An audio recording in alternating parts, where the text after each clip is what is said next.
Assalomu alaykum do'stlar. Assalomu alaykum qirg'iz elim. Biz bugun очередной заказ. Moskvada ko'tarilgan место встречи Киргизия, Новогрея metrodagi торговый центр. Anın janındagi mol yerga reklamный щит elebіз. Buga чейин чечип jo'natganmiz remontga. Tayyor bo'libdi. Bizden bol köptürümüzler.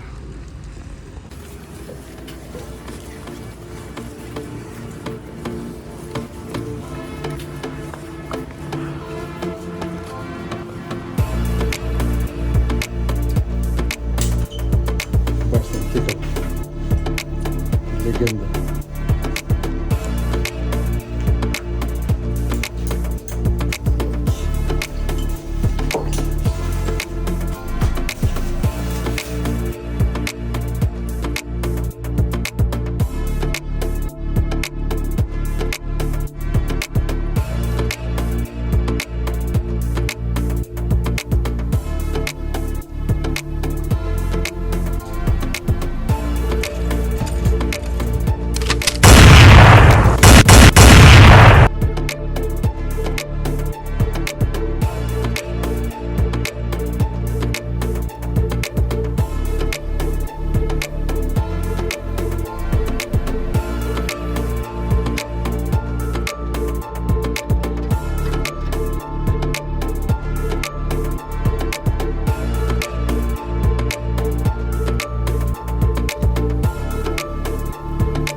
Belirli odaklar olsun.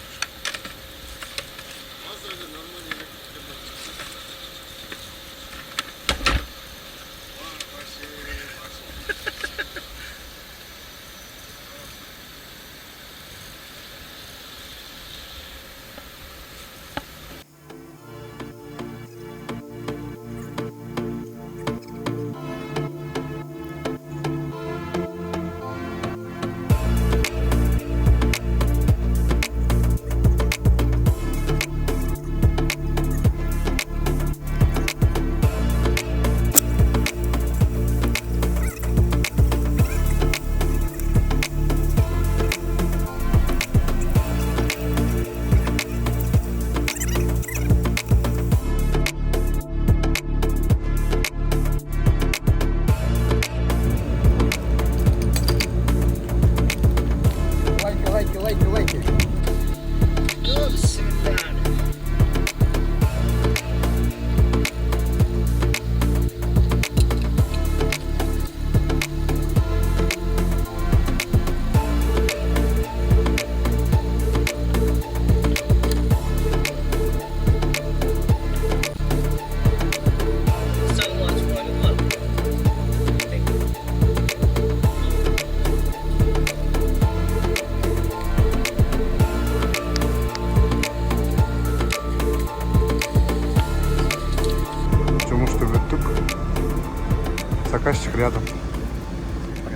Скажите пару слов про наших ребят.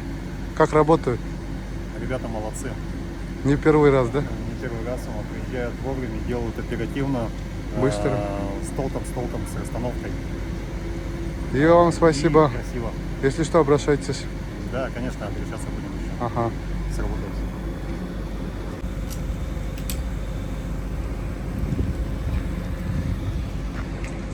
Место встречи Киргизия. Если кто знает.